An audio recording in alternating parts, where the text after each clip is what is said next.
Telangana public service commission group 1 notification సంబంధించి అపాయింట్మెంట్లు CM చేతి మీదుగా మనకి ఇవ్వడం జరిగింది. తర్వాత గ్రూప్ 2కు సంబంధించి 783 పోస్టులకి సర్టిఫికేట్ వెరిఫికేషన్ అయ్యి అంతా కార్యక్రమం పూర్తి చేయబోతుంది. అదేవిధంగా గ్రూప్ 3కి సంబంధించి అది కూడా ఇప్పుడు ప్రొవిజనల్ లిస్టు పెడుతుంది. ఎందుకు ఇంత తొందరగా పెడుతున్నారు? ఫర్ ఎగ్జాంపుల్ గ్రూప్ 1కి సంబంధించి కోర్టులో ఇంకా వాదోపవాదాలు జరుగుతూనే ఉన్నాయి. చాలా పొటెన్షియల్ అలిగేషన్స్ అక్కడ ఆరోపణలు ఉన్నాయి. ఎందుకంటే ఎవాల్యుయేషన్ సరిగ్గా చేయలేదు, తెలుగు మీడియం డిస్క్రిమినేషను, ఎన్నో లూప్ హోల్స్, 2 హాల్ టికెట్లు ఇష్యూ చేయడం, కొన్ని సెంటర్ల నుంచే పీపుల్ ఎక్కువ రావడం, కొన్ని సెంటర్లు అసలు జీరో ఉండడం, ఎన్నో ఆరోపణలు అనమాట. ఇంతటి తీవ్రమైన ఆరోపణల మధ్యన ఫస్ట్ హైకోర్టు సింగిల్ బెంచ్ అనేది తీర్పు విద్యార్థులకు అనుకూలంగా ఇస్తే డివిజన్ బెంచ్ అనేది జస్ట్ అక్టోబర్ 15కి కేసుని పోస్ట్ పోన్ చేసి సింపుల్గా అది ఏం చెప్పిందంటే ఇక్కడ ఇప్పుడు వరకు స్టే ఉన్నది కంటిన్యూ అవుద్దంటే దానికి అనుకూలంగా మార్చుకుని స్టేట్ గవర్నమెంట్ ఈరోజు అపాయింట్మెంట్ల ఆర్డర్లు ఇవ్వడం జరిగింది. ఎందుకు ఆన్ వార్ పూట్ మీద ఇంత తొందరగా హ్యాస్టీగా అపాయింట్మెంట్లు చేతిలో పెట్టేశారు? ఎందుకంటే కోర్టులో ఏదైనా జరగవచ్చు. మోస్ట్ ప్రాబబ్లీ 90% నోటిఫికేషన్ ఆగే అవకాశాలే ఎక్కువ ఉన్నాయి. ఎందుకంటే high court single bench justice Namavarapu Rajeswararao గారు ఇచ్చిన తీర్పుని 222 పేజీల తీర్పు చూస్తే దాన్ని ఇర్రెఫ్యూటబుల్ ఎవిడెన్సెస్ అక్కడ ఉన్నాయి. కాబట్టి ఎట్టి పరిస్థితుల్లో తెలంగాణ పబ్లిక్ సర్వీస్ కమిషన్ ఇచ్చిన నోటిఫికేషను 2024 ఫిబ్రవరిలో ఇచ్చిన నోటిఫికేషన్ ఆగే అవకాశాలు ఎక్కువ ఉన్నాయి. మరి ఇలాంటప్పుడు అపాయింట్మెంట్లు ఇవ్వడం వల్ల మళ్ళీ వాళ్ళ జాబులు ఉంటాయంటే ఉండే అవకాశాలు తక్కువ. మరి ఎందుకు ఇచ్చేసింది గవర్నమెంట్? ఎందుకు గ్రూప్ 2 గ్రూప్ 3 కూడా అడవుడికి ఇచ్చిపోతున్నారు? గ్రూప్ 2లో కూడా తీవ్రమైన ఆరోపణలు ఉన్నాయి. ఇప్పుడు గ్రూప్ 1 మీద ఇంకా SC/ST కేసు అనేది జీవో 2955 ఇష్యూస్ మీద ఒక కేసు ఉన్నాయి. కాబట్టి ఇలాంటి సందర్భంలో అపాయింట్మెంట్లు ఇవ్వడం అనేది ఒక కాంట్రవర్షియల్ ఇష్యూ అయిందండి. ఈరోజు తెలంగాణలో ఉన్న లక్షలాది మంది నిరుద్యోగులు తీవ్రమైన అసంతృప్తితో ఉన్నారు. వాళ్ళకు ఒకటే కారణం అండి, ఏంటంటే మాకంటే సమర్థులకు వచ్చుంటే మేము మాట్లాడకపోదు, మాకంటే అసమర్థులకి ఎప్పుడు ప్రిపరేషన్ లేని వాళ్ళకి ఎన్నో డిస్క్రిమినేషన్ల మధ్య పోస్ట్ ఇచ్చారు. కాబట్టి వాళ్ళు తీవ్రమైన అసంతృప్తిలో ఈరోజు తెలంగాణలో ఎవరిని కడిపినా నిరుద్యోగులు చెప్పేది ఒక విషయం ఏంటంటే ఇది అన్యాయంగా ఇచ్చారు, కరప్షన్ ప్రాక్టీసెస్ ఎన్నో జరుగుంటాయి, ఏంటి ఇది ఇవ్వడం అన్నట్టు క్వశ్చన్ చేస్తున్నారు.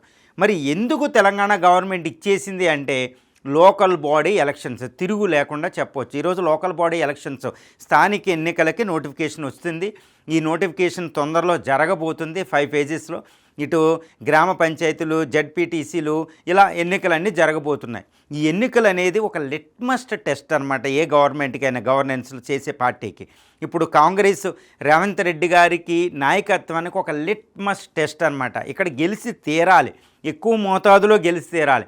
ఇప్పుడు ఉన్న గవర్నెన్స్ బాగా చేస్తుంది, పరిపాలన బాగుంది, సుపరిపాలన ఉన్నదని ప్రూవ్ చేసుకోవడానికి భవిష్యత్తులో కూడా వచ్చే ఎన్నికలు, లోక్సభ ఎన్నికలు కానీ వచ్చే శాసనసభ ఎన్నికల్లో తను నిరూపించుకోవాలంటే లోకల్లో కాంగ్రెస్ గెలిచి ఉండాలి. ఇంత విపత్కర పరిస్థితులు గవర్నమెంట్. అందుకనే ఇప్పుడు మరి తెలంగాణ నిరుద్యోగులు అసంతృప్తిలో ఉన్నవాళ్ళు ఎవరికి ఓటేస్తారు అంటే ఇక్కడ తిరుగు లేకుండా చెప్పవచ్చు. తెలంగాణ నిరుద్యోగుల అసంతృప్తిని చల్లార్చడానికి చాలా కష్టం.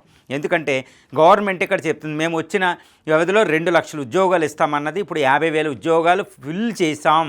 మాకు అసలు నోటిఫికేషన్లు ఇస్తాను అంటే భయపడిపోయి అప్పుడే ఇవ్వద్దు, లేట్ చేయండి అంటున్నారు అని సీఎం రేవంత్ రెడ్డి గారు అంటూ ఉంటారు. మరి ఏం జరిగింది?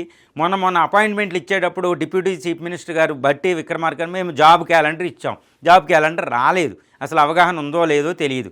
ఇలాంటి పరిస్థితి, జాబ్ క్యాలెండర్ ఇవ్వలేదు, అది పేపర్ మీదే ఉంది, బయటికి రాలేదు, కొత్త నోటిఫికేషన్ లేవు. మరి ఇలాంటి సందర్భంలో విద్యార్థులు లోకల్ బాడీ ఎలక్షన్లో గవర్నమెంట్కి ఏం చేస్తారు, తీర్పు ఎలా ఉంటుందంటే తప్పనిసరిగా చెప్పొచ్చండి. కేసీఆర్ గారు 10 సంవత్సరాల తర్వాత రూల్ చేసిన తర్వాత కూడా అశోక్ నగర్లో లెగిసిన ఒక జన్జెడ్ లాంటి మూమెంట్ అనమాట. ఇప్పుడు చెప్పే జన్జెడ్ అనేది పేరు దానికి పెడితే అప్పుడు ఒకటేనండి, ఒక ప్రవల్లిక అనే ఒక అమ్మాయి ఆత్మహత్య చేసుకుంది కాబట్టి తర్వాత దాన్ని ఉపయోగించుకుంటూ రాహుల్ గాంధీ గారు సెంట్రల్ లైబ్రరీకి వచ్చారు. సెంట్రల్ లైబ్రరీ ఒక గేమ్ చేంజ్ అయిందనమాట. మొత్తం తెలంగాణలో బీఆర్ఎస్ పార్టీకి ఎగ్నెస్ట్గా విద్యార్థులు కాంగ్రెస్ పార్టీకి సపోర్ట్ చేస్తూ రూరల్ ఏరియాకి ఫ్యాన్డ్ అవుట్ టు ఎంటైర్ స్టేట్ అండి. వెళ్ళి వాళ్ళు ప్రచారం చేసి కాంగ్రెస్కు ఓటింగ్ వేయించారు. ఈ విషయాన్ని రేవంత్ రెడ్డి గారు చాలా సందర్భాల్లో ఒప్పుకున్నారు. కేటీఆర్ గారు చాలా సందర్భాల్లో మా తప్పిదం అయిందని కూడా ఒప్పుకోవడం జరిగింది. కేవలం విద్యార్థుల వల్ల ఈరోజు కాంగ్రెస్ ప్రభుత్వం అధికారంలో ఉంది. విద్యార్థుల వల్లే బీఆర్ఎస్ లీడర్ ఈరోజు అవుట్ ఆఫ్ ది పవర్ ఉన్నారు. మరి లోకల్ బాడీ ఎలక్షన్లు ఏం జరగబోతుంది? దీన్ని బట్టి మనం చెప్పొచ్చు అసంతృప్తి జ్వాలను చల్లార్చడం అసంభవం అనమాట. ఎందుకంటే గ్రూప్ 1లో ఆరోపణలు జరగకపోతే ఆ నోటిఫికేషన్ ఈరోజు బాగుండు. 563 పోస్టుల నోటిఫికేషన్ మళ్ళా రాదు. జాబ్ క్యాలెండర్ ఇచ్చిన ఒక 200 300 అంతకంటే ఎక్కువ ఇవ్వలేరు.